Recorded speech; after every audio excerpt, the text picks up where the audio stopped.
Digital literacy matters. The digital world is augmenting everything that we do. It's breaking barriers, expanding horizons.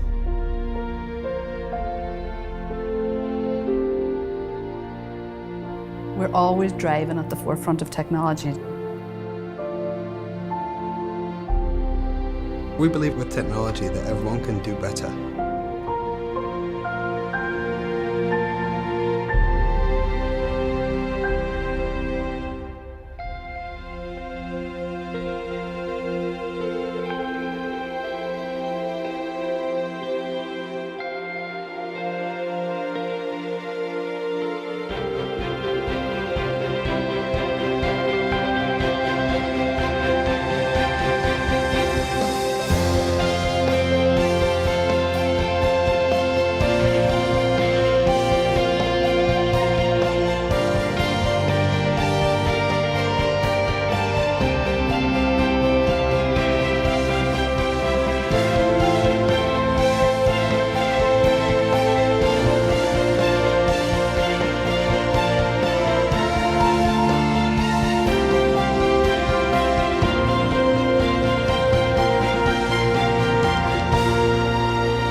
Digital literacy matters. The digital world is augmenting everything that we do.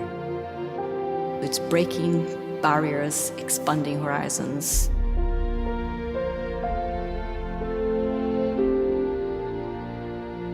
We're always driving at the forefront of technology. We believe with technology that everyone can do better.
excuse me, but I got to ask.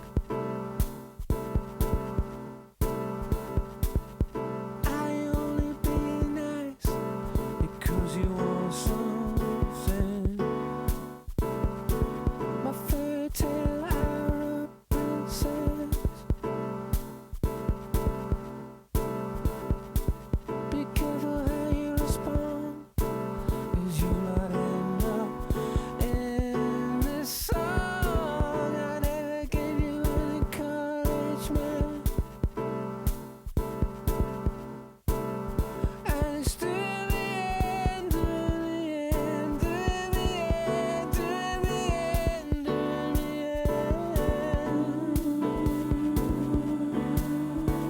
more you try to erase me, the more that I appear. Good afternoon. Welcome to this panel debate on gender diversity in technology. I'm Rosie Niven. I work in GISC's comms team and I'm your chair for this session. In the UK, we have a gender problem in STEM professions.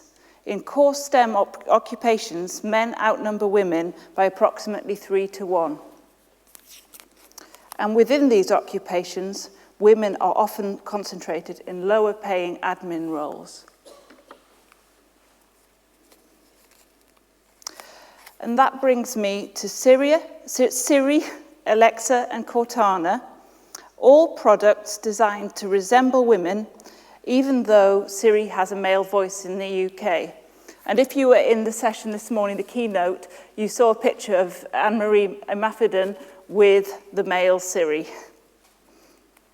or the voice of the male Siri. Some have argued that this can reinforce stereotypes about a woman's role as a PA rather than an AI developer. And some of these roles images that it creates are of women in roles occupied by women, like Sally from TV's 2012, who you can see here. She can find the perfect tie for her boss, or a present for his wife at the drop of a hat. She is reliable, but not a leader or creator. And it's not just me who's noticed. Just last week, journalist Alex Hearn wrote this in The Guardian. The article's about the launch of the first genderless voice for a robot, which is about to launch. And he hopes that this will help firms resist the association between femininity and subservience.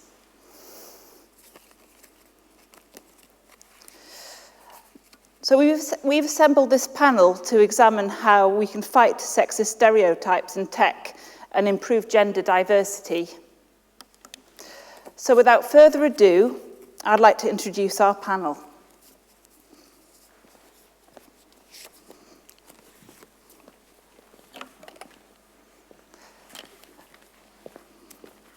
Please can you welcome Siri Chapman, founder of Women's Tech Hub Bristol.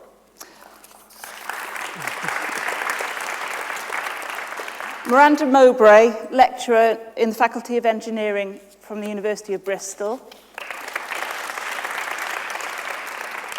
And GISC's very own Suhad Al-Jundi, our future technologies developer.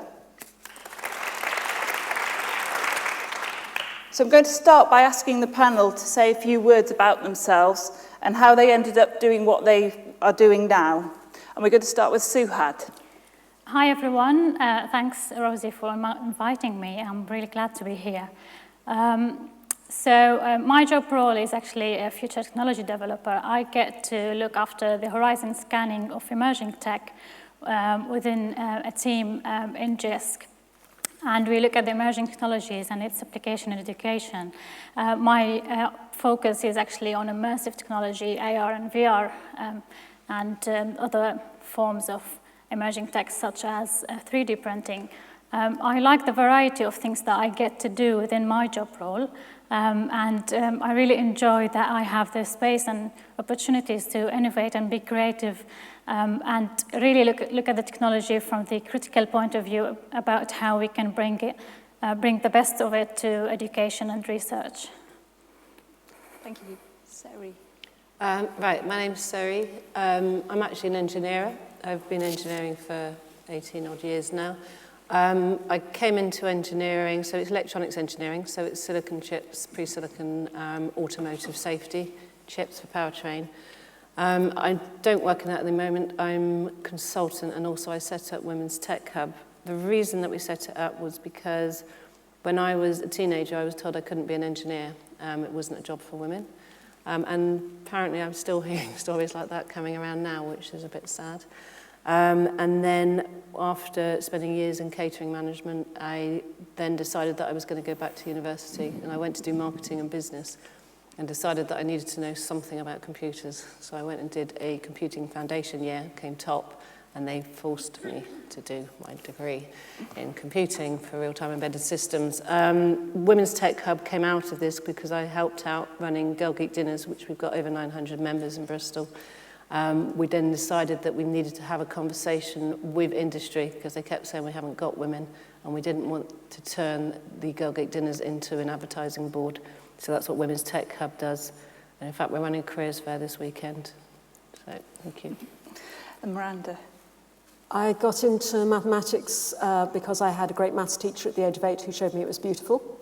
I got into IT because when I got my PhD in mathematics and was finding out what to do with it, it was really clear, even then, 2 years before the advent of the World Wide Web, that IT research was where the future would be built and where the most exciting and fun research would be done.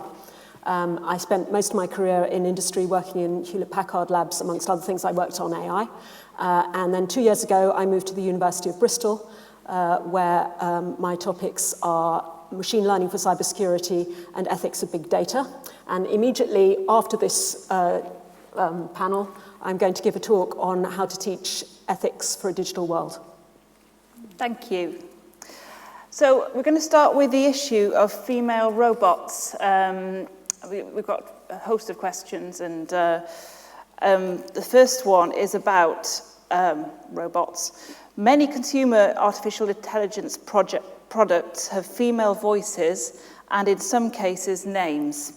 How can these reinforce stereotypes about a woman's role? I think the first question is probably... yes. Sorry, that is for the first. We're going to start with Suhad. Oh, okay. Okay, I believe if we don't ask ourselves this question or if we turn a blind eye on it, our kids are already noticing this. My friend's daughter, she's 6-year-old, asked her mom the other day about Google Home Assistant why she is a girl, not a boy, and we all can relate to this. We all have kids, and we see how they start actually forming attitudes and opinions about what women look like in the society and what men look like in the society. So if we are creating AI system that actually with female voices that only take orders or answer our questions, and sometimes we secretly actually shout at them, we are reinforcing and reproducing the same kind of gender bias and stereotypes that we have in the society, and giving women and AI systems these subservient roles, particularly when we code male voices in areas such as finance and laws that we're associating them with authority and power. So actually, we are reproducing the same kind of stereotypes and discrimination that we have in the society, while particularly with things that we think are the future, while we are supposed to be ahead in the 21st century in terms of achieving much better in terms of gender equality. So yeah, I guess it's very important to ask the question of what function do we want a human-fronted algorithm to do in the society. Okay, Sari? I think you've just about covered it all, really. There is a thing about male and female voices. I think we were having a discussion earlier about the fact that men's voices could be very authoritative, so they're very command-like. So in emergency situations, I think we were discussing, they will use a male voice, whereas people are happier to turn around and command a female voice, so it feels like you're more in control of the tech. Miranda. Yes, I'm afraid, well, it's probably a fact that female voices will continue to be used more because they're preferred both by men and by women who feel more comfortable giving commands to women and accepting advice from women rather than interpreting it as commands. There's also a technical thing that higher-pitched voices are more easily heard over background noise. But I'd like to quote to you from some dialogues with female voice assistants. This is from a paper by Nora Lloyd and Rachel Adams. Siri, what are you wearing? Why would I be wearing anything? Alexa, you're a bitch. Well, thanks for the feedback. Cortana, what are you wearing? Just a little something I picked up in engineering. I like that one. Siri, you're hot. How can you tell? You say that to all the virtual assistants. Okay, so the metaphor is that these assistants, you're employing them, they're doing work for you. If somebody said something like that to me in a work environment, my first response might be something like that, but my second response would be, I don't like to be talked like that. Please don't do it again. I think we could program this into our virtual assistants. On a third thing, they could say, you said this, you said that, you said that. I'm now going to switch myself off. To resume normal assistance, please text an apology to this number. What do you think? I like that. I think that's a great idea, personally. So that takes us to the next question, which we're going to start with Miranda this time. Women are underrepresented in STEM roles. Why do you think this is? It's a self-perpetuating cultural bias. So let me give you an example. I've worked in Italy, and in Italy, algebra is considered to be a women's subject. So boys and their parents and their peers think that boys should not be interested in algebra. When they have their first setback in algebra, they don't persist with it. They think, oh no, algebra is not for me. They are less likely to study algebra to a higher level at school and at university. There are fewer applications for jobs, and people who are doing the interviewing for jobs for male algebraists think, well, this is a bit strange. And so there is less visibility of male algebraists in Italy. And so all the factors that cause there to be less male algebraists reproduce themselves.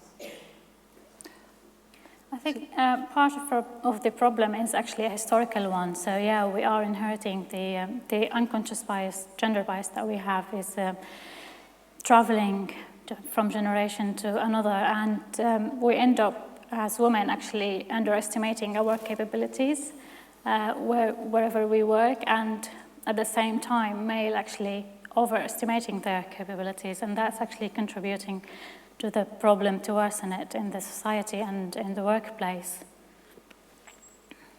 Yeah, roughly the same stuff. I do find that women, so one of the reasons that I really like engineering is because it's a problem-solving thing.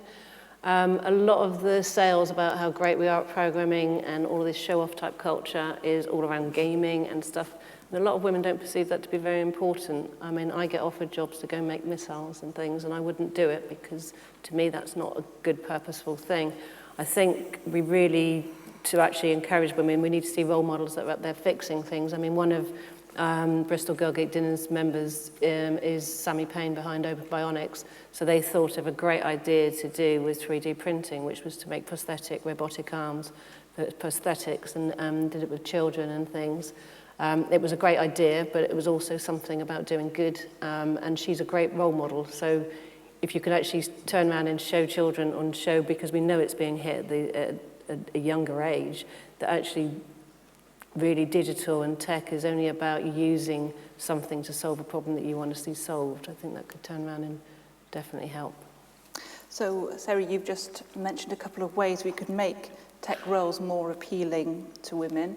Miranda, Suhad, do you have any further suggestions about what we can do? I guess women most of the times are unaware that tech role, that the skills that they possess can lead them to tech roles.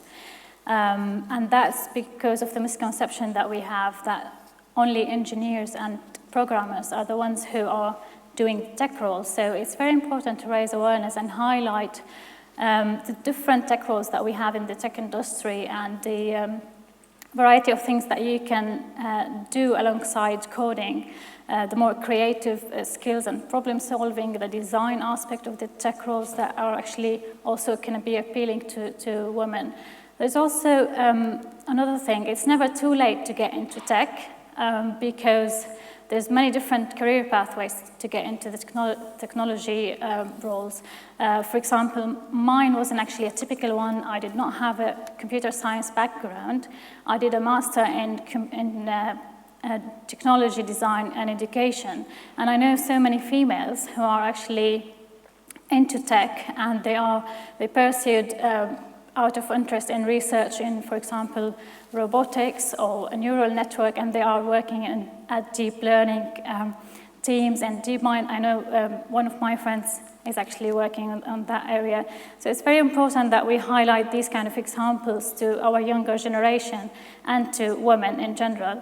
And it's very important that organizations actually embrace that and embrace the importance of giving women the opportunity and the freedom to innovate and be creative within their roles, because this is actually makes tech roles more appealing. Miranda, anything to add? I'm a fan of the STEMettes. I think intervention in schools is really useful, and it's part of role model visibility. If you only see men doing tech, you don't think it's for you if you're a girl. And I would second, and I know that Siri would, promoting unusual roles into tech. When I was working with Hewlett-Packard, I asked all the women in technical jobs in HP Labs in Bristol how they'd arrived to their job, and they'd all taken unusual routes. I think there was one who hadn't. Thank you. And at a more strategic level, what strategies would be effective in reducing the gender gap in STEM professions? And we're going to start with Siri. So with Women's Tech Hub, we don't really deal with the under 18s, mainly because we can't drink wine at our events if we do. That's not the only reason. But to be fair, we know there's a big problem in the schools, but one of the issues that I had very early on was people saying, do you want to go and do some STEM stuff at school? And it was like, but I don't really want women to come into tech at the moment because I don't think there's a great culture there. I feel it's a little bit going to be like lemmings. We're seeing a massive dropout of women. So one of our big pushes is to get women back in. So we do it through returnships. So we're working with Bristol is Open at the moment. We've got 2 returns in there. Returnships are very important. So one of the things that I have noticed, so basically what we've grown up as a big network, of supportive network for women. So from school, a lot of men tend to have football clubs or something. They tend to keep their childhood friends, and they have the support network that they have all through their lives.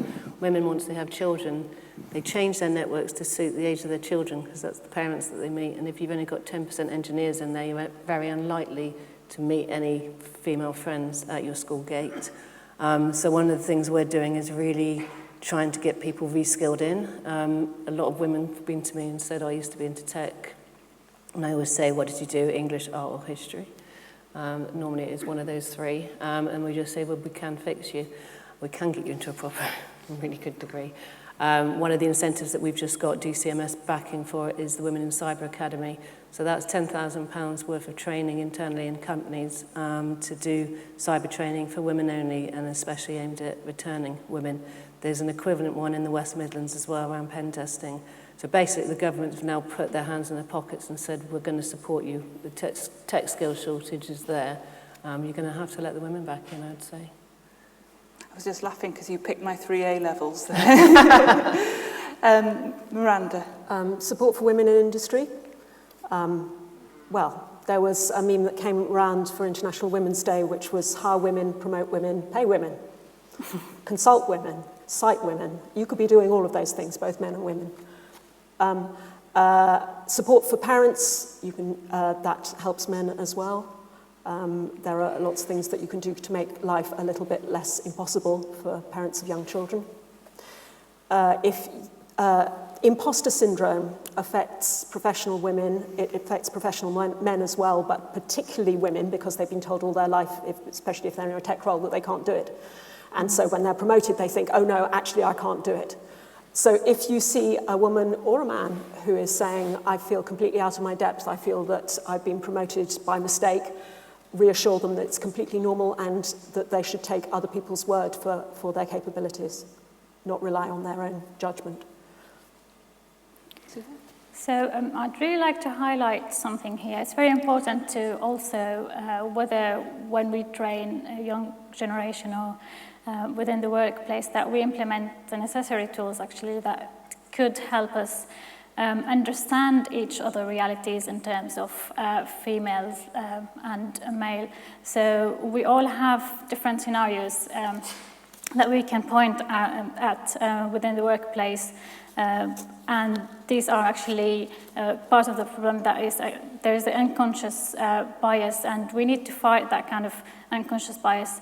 I'd like to highlight that actually some research has shown that virtual reality experiences can have really unique advantage at actually showing you the situation and the experience of female in the workplace from the female point of view and from the male point of view. It's very important that actually we implement these tools, whether in training within organizations or whether in institutions, to help not only raise awareness, but also some of the experiences enable you to have the training in order to understand how you deal with the situation when there is unconscious bias in your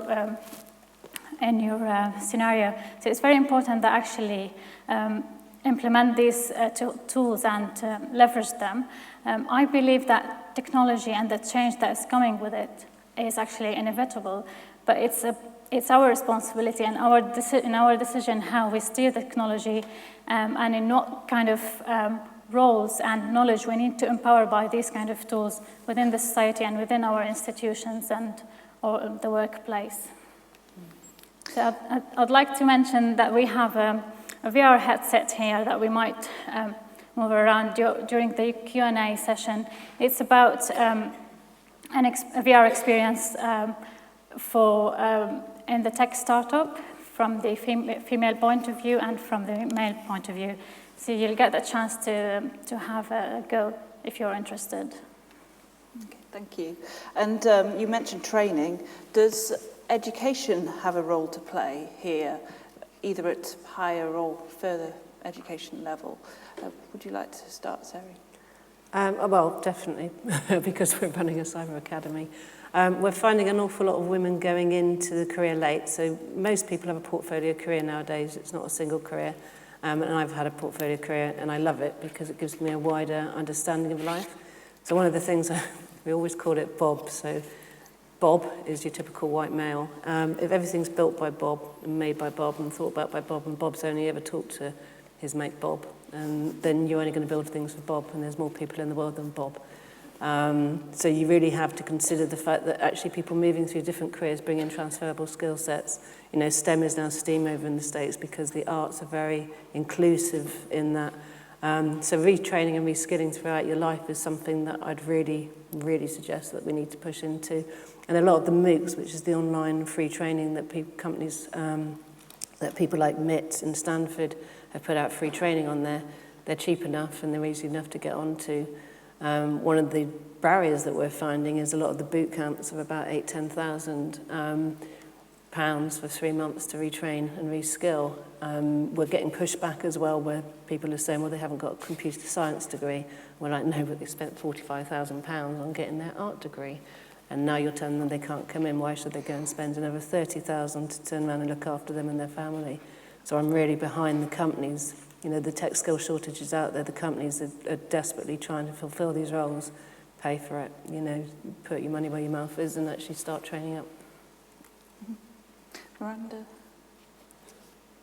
Yeah, I think definitely education has a role, but we all have responsibility as well to educate each other and educate ourselves, and either within our personal life or within our job roles.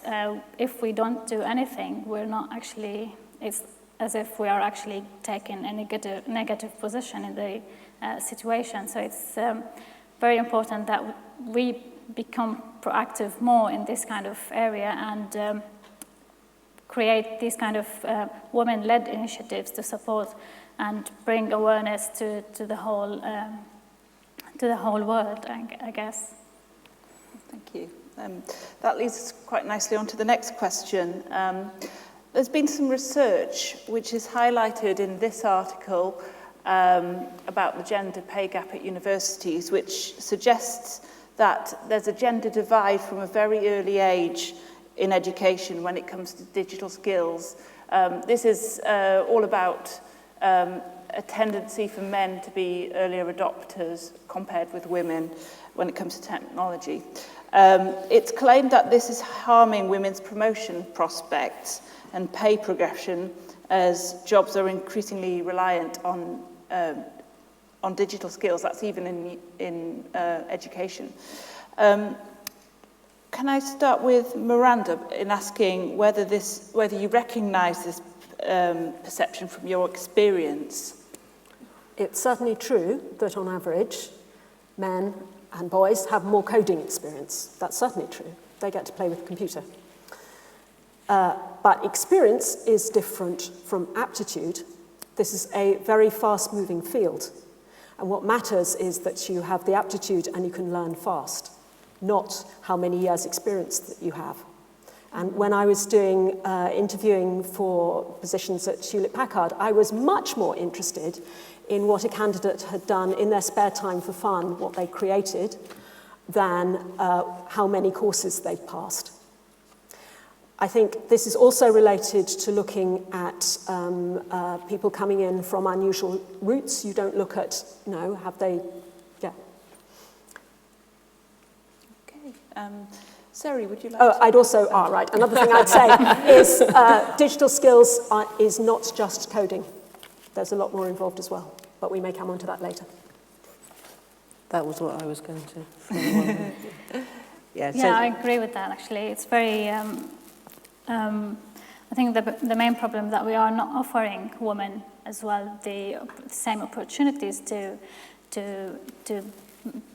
bring out the best out of them. I guess you're right. Sometimes I feel that we learn differently as well. We all have different ways of learning, and I think women and men learn and get attracted to particular subjects in different ways.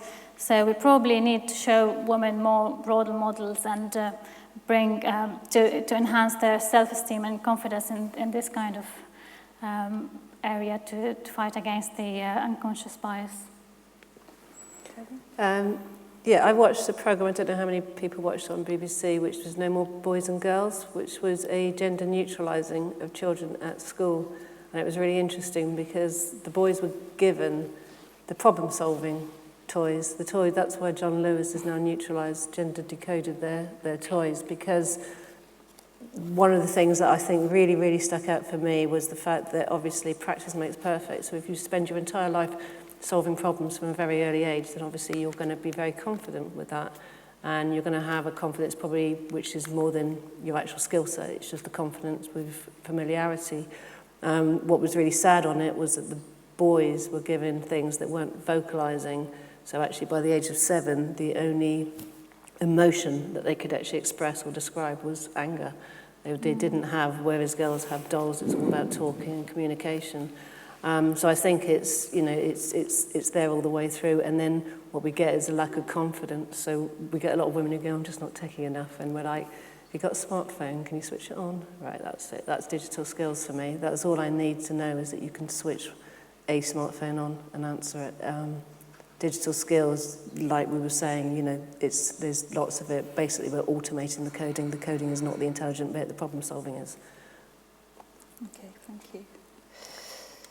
And now we're going to move on to AI. which Anne-Marie this morning in her keynote was talking quite a lot about some of the issues in programming and algorithms and bias. And women are tipped to lose out disproportionately because of AI, as roles in which they are overrepresented in disappear. For example, healthcare and admin. How can we make sure that the technology and education sectors, how can the technology and education sectors make sure that women grasp these opportunities as we approach the fourth industrial revolution? And we'll start with Suhad for that one. Okay.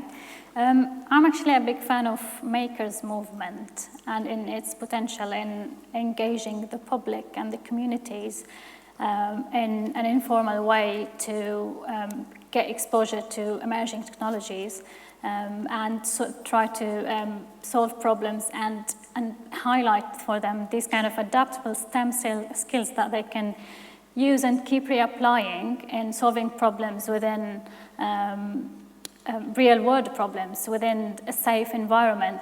So there is an initiative that's been highlighted in the Sheffield Robotics report that's been published recently.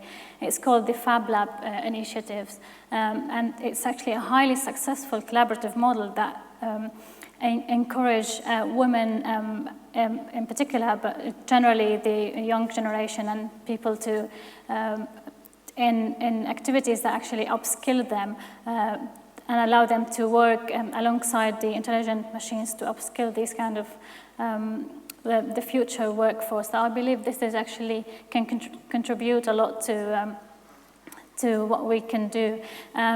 And we can copy these kind of examples and bring them to institutions, for example, universities and colleges. We need more of these kind of maker spaces where we are involved with solving problems, activities, and solving problems with the technology and tinkering and playing around with all kind of these,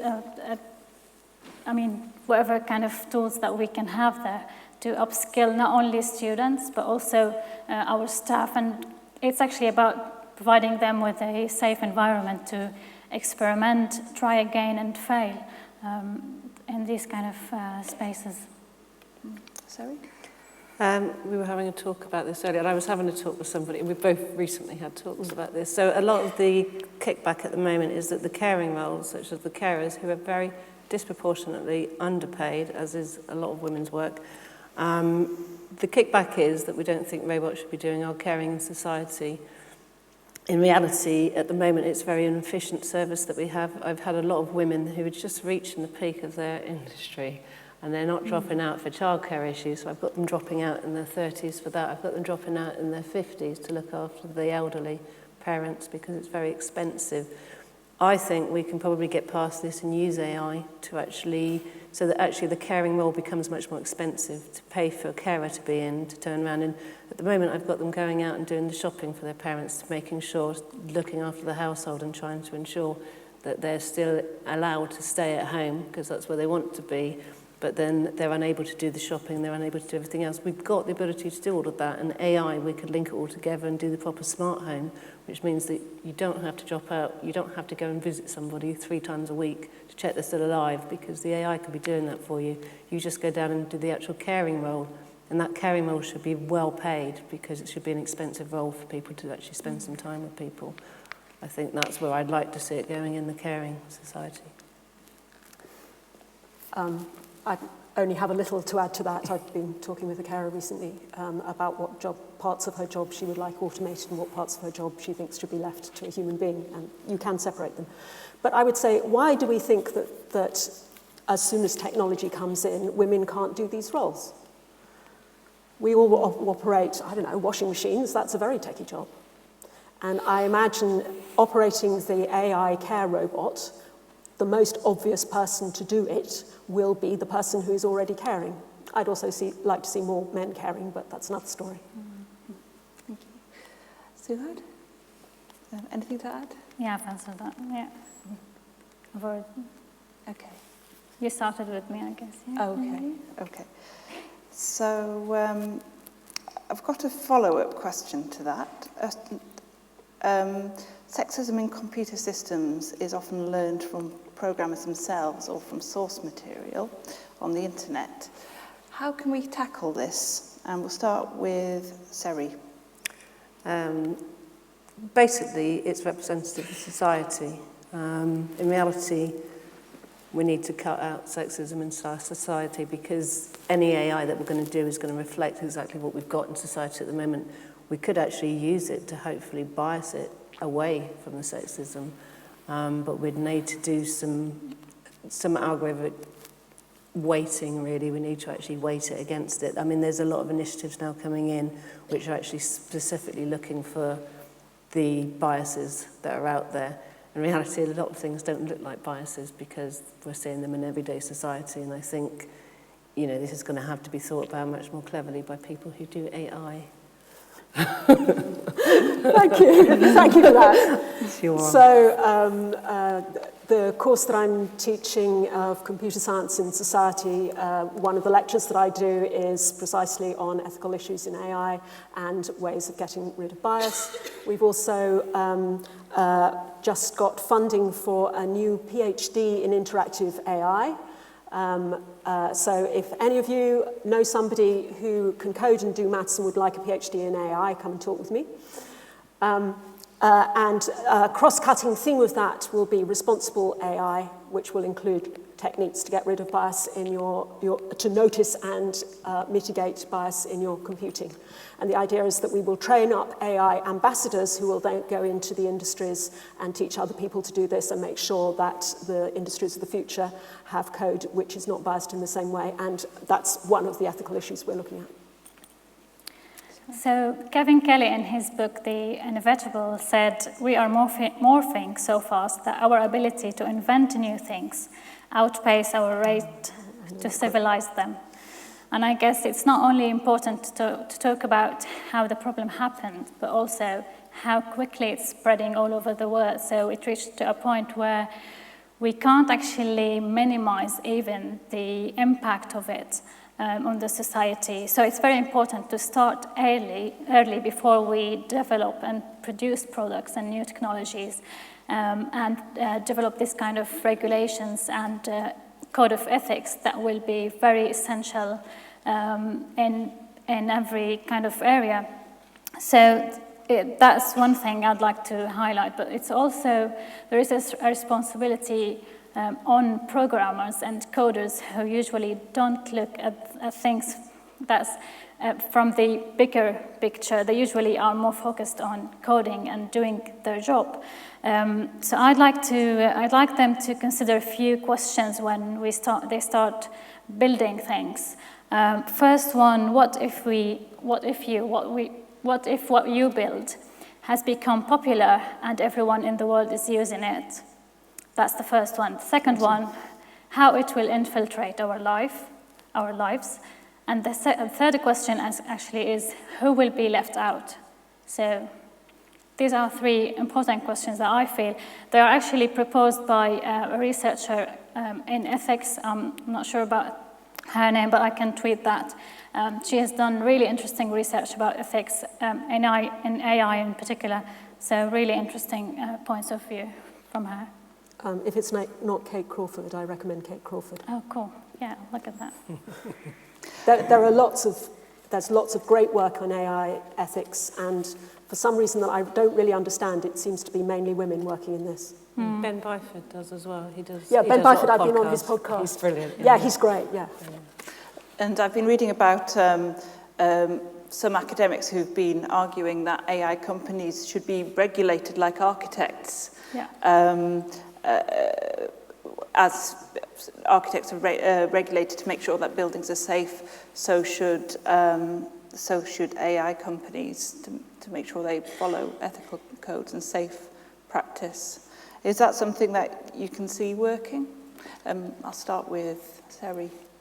I think there needs to be more regulation. I think what we're seeing at the moment with social media and Facebook, that's an unregulated thing that's come about, and the actual bad things it causes. I mean, I think at the beginning when they invented the internet, they expected it all to be for good, but as ever, you know, it reflects our society. I think there's an awful lot of regulation. I mean, I come from a safety perspective. I love regulation processes, so I would love to see it. I think it's definitely needed. I think regulation is likely to be sector-specific rather than general for AI. I also think, I agree with that technology has outstripped the law in several areas, but that is normal for technology because if you regulate too early, that can cause serious problems, and it's a fast-moving field. And one thing that I'm against is regulation of AI professionals. This has been suggested that, you know, everybody who does anything to do with computing has to pass some sort of test. That would be okay if we had a vast oversupply of AI engineers and we had to only pick the best. That is not our problem. And of course, I have an interest in this because I have no qualifications in computer science except being a fellow of the British Computer Science Society and teaching future computer scientists and having lots of papers on computer science. The best way of learning computer science, I think, is doing it. So I'm biased. But yes, I think in certain sectors we're going to have to tighten up regulation. I'd like to see a mixture of regulation, co-regulation, I think might be a better model in some cases. And also making market forces work, looking at different business models in some cases. I agree, nothing to add actually to that. Okay. So do we also need to be better at recognising and tackling biases in STEM professions, creating a workforce and also creating a workforce that has those identification skills? Miranda, would you like to start? Actually, I'd like to hand that over to Siri because we were talking before and she has a great answer. Okay. Yeah, the bias there is ridiculous. So I've worked with the NMI over the years, and they spun out to the UKESF. So UKESF is the Electronic Skills Foundation. We don't have enough electronics engineers coming through in the UK to keep us at the fighting front of this. What they offered was a bursary, so they did it with Southampton University and they've extended it to Bristol University. And it's a bursary if you get A-level A grades in maths and physics. So they put a whole load of them through. They went to interview and the girls actually had slightly higher A stars. And what they came back with was they said how many of the women got through into the bursary, and it was 0%. So what they then said to me was, well, they're obviously not interviewing well, or they're not showing themselves off best at the interview. Now, I've come across this before, where I sent out a very good, it was a woman who'd been out, had FPGA. She'd had 2 years in FPGA. She had a 2-1 from Bristol Uni in electronics. She tried to get back in, and they just wouldn't let her back in. It was nothing to do, and when I sent out her CV, they said, well, she's not really selling herself. Now, culturally, we're told not to show off often. We're very risk-averse for a start, but we're also told not to show off. So women generally, and you know, people do say that men do tend to BS a little bit more, and I said that to one of the other women, and I said perhaps we ought to teach women to act, you know, to become a little bit more cocky, and they said, no, I like my integrity. So I don't want to turn women into men. I need men and the bias coming out of the other side, out of the interviewer side, to be taken away. I think that's where we need to train people. I don't want to turn women's CVs into men's. I want you to know that you read them slightly differently because women are less likely to oversell themselves. What we actually say is that when you're looking at a job spec or a CV, you normally take the male ones down one and the women up one, and that'll normally just about even it up for how much they'll try and oversell themselves. So machine learning, which is part of AI, is the way it works is it's trained to make decisions by searching for patterns in large data sets. And it's actually been used in areas as diverse as recruitment, healthcare, criminal justice, and many more. So if we put blind faith in big data and AI, there's so much, wrong stories that could happen. So it's very important in an organization that we examine our inner workings, and that we put diversity as an outcome of a human resource as a financial performance as well. I believe this actually could contribute to the organization culture, and particularly for organizations that strive to become ahead at innovation. If your data set and if whatever you are doing, you're not diverse in terms of the teams behind the technology, you're actually producing things that aren't particularly targeting the whole world or the whole public, so you're missing out in terms of your marketplace. That's something which is important to highlight for organizations and institutions as well. Miranda, anything to add? No, I'm happy with that answer. Okay. So one more question before we move on to open questions. And briefly, what one piece of advice would you give to young women thinking about a career in tech? And actually, not just young women, any women thinking about a career in tech. Me? Go for it. Go for it. It's a fabulous career. I mean, don't you agree? It's fantastic. You're working on the things that will create the future. You're working on the most interesting and exciting subjects that there are. Go for it. It's kind of well paid as well. It's very well paid. I guess, I'll say the same. Follow, if science and technology is your passion, follow it. It's the same as following any other career dream. But it's also important to have really good self-esteem. And we don't live in a perfect world, so we need to challenge the stereotypes that we have in the society. I'd really encourage, from my experience, women to go and join these kind of women-led initiatives and groups. They're very supportive. You can discuss any kind of issues that you face, or you can find inspirational models that you can actually learn from and talk to. And it's very supportive for women, particularly in tech roles. So I'd really recommend that for anyone. And I'd say, I mean, I love the industry. I would see it as a problem-solving thing. One of the things that I always say to people, because I hope somebody's going to build this up, is that with the amount of men writing apps, I could probably fly to the moon with an app on my mountain bike. However, if I'm a woman that's breastfeeding and I come to a new city, I don't know where I can go and breastfeed. You know, there's an app out there to be built. We need the women in there to turn around and solve the problems. So I'd say go for it. And networking thing's very, very true. You know, you will get help out there, and go and ask questions and work out what you really want to do within the sector, because it's wide. You've got your 5-minute warning. So there's a challenge, more apps that women actually need. So we've got a few minutes for questions. Looks like we've got a few questions coming in on Me Too. So I don't know whether there's a way of... Screen up there is the same. Oh, here we go. So, okay, I'm just trying to find, there's a few comments, I think, rather than questions on Me Too, and which you can see here. So I think for questions, I'm going to go to the floor. Oh, I'd like to answer that one. The best person for the job regardless of gender. Okay, go for it. Right, so two things. One is women don't apply for jobs that they're capable of doing to the same extent that men do. So we actually, this data is fairly old, but in Hewlett-Packard we looked at applications for internal promotion. Men were applying for internal promotion when they were 50% qualified for the job they were applying for. Women didn't apply until they were 90% qualified. So you may not get the applicants in the first place. But the other thing that we did was, if we weren't sure about two candidates in an interview, which was quite common, we would choose the one from the demographically underrepresented group. So that would be a woman or some ethnic minorities.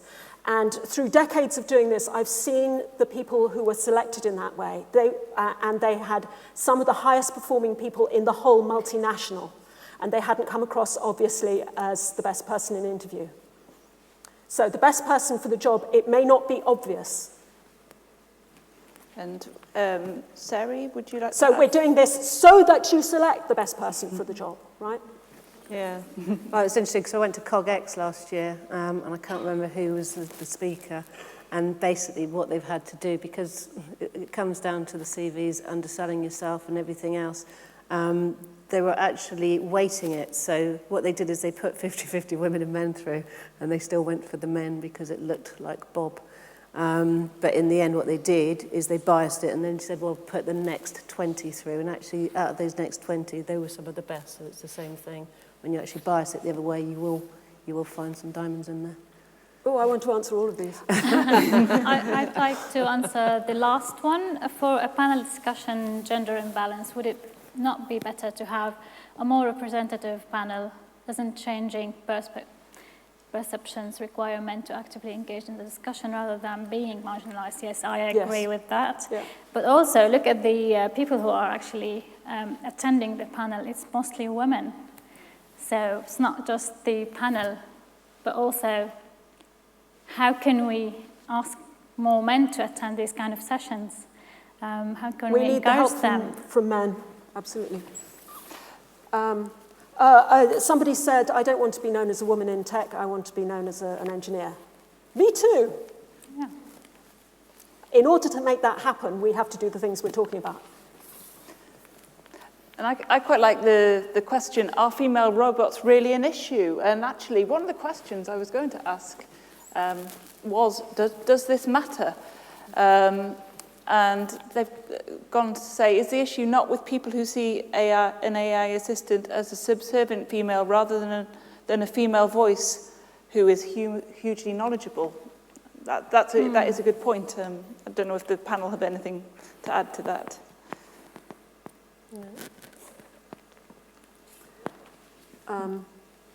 Right. Why is it a problem if people don't want to go into STEM? It isn't a problem. That choice is valid, but Siri gave lots of examples of people who really did want to go into STEM but felt that they were kept out of it.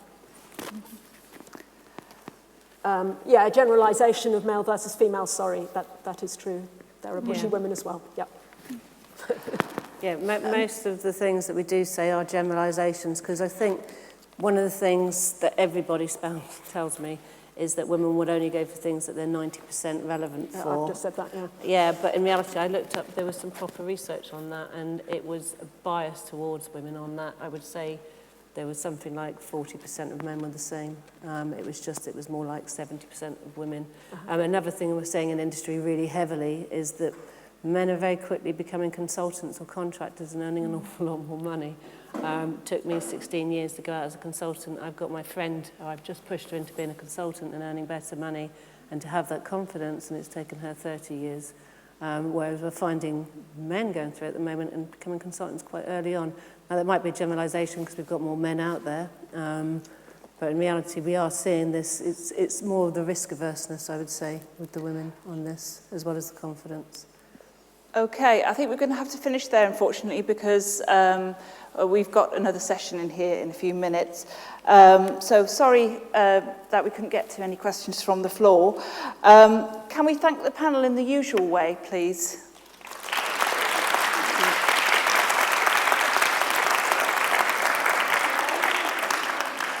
And thanks very much for coming to this session, and I hope you enjoy the rest of Digifest. Thank you. Thank you.